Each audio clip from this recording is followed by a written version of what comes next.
Было это или не было, трусливые ли смелые, были волки бегунами, были лисы поварами, ворон был советчиком, воробей наведчиком. Когда-то давным-давно, где-то далеко-далеко правил одной страной свирепый дракон. Долго он царствовал на троне, сотни лет, 1000 дней. Жил дракон в роскошном замке, когда его народ умирал с голоду и жил очень бедно. Ни один человек, живущий в стране, не видел дракона, но все чувствовали на себе тяжелый гнет его власти. Люди рождались и умирали, а он все жил и правил. Никто не знал, когда он родился, и никто не знал, когда он умрет. И сотни лет бедный народ платил подати своему правителю. Через всю страну пролегала широкая дорога к воротам замка. По ней изо дня в день, и день и ночь, не останавливаясь ни на миг, тянулась вереница огромных повозок, запряженных буйволами, и маленьких тележек, запряженных ослами. И все это были подати дракону.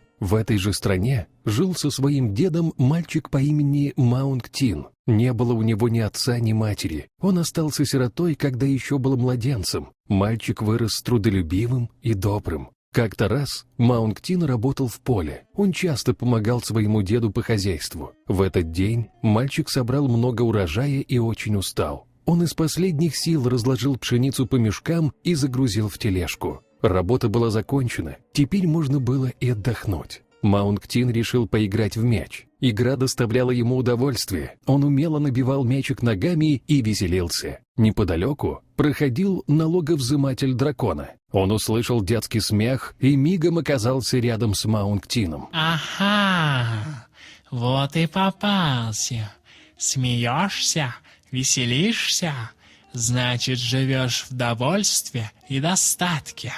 А раз так, надо обложить тебя еще одним налогом и взыскать. Закричал налоговзыматель и добавил: Именем дракона. Мальчик растерялся. Он не знал, что ответить налоговзымателю дракона, ведь у него совсем не было денег. Он вывернул свои карманы наизнанку, чтобы доказать, что он совсем беден и нет у него ни копейки. Увидев это, налоговзыматель разозлился и приказал своим стражам забрать весь урожай мальчика. Маунктин взмолился, чтобы они не забирали его пшеницу, но стражи забрали все подчистую.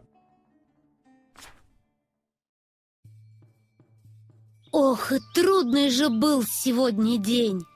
Работать в поле нелегко, но я справился и столько урожая собрал.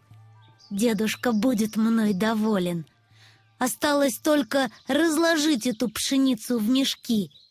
Поможете мне, ребята? Нам нужны пустые мешки, которые мы наполним пшеницей.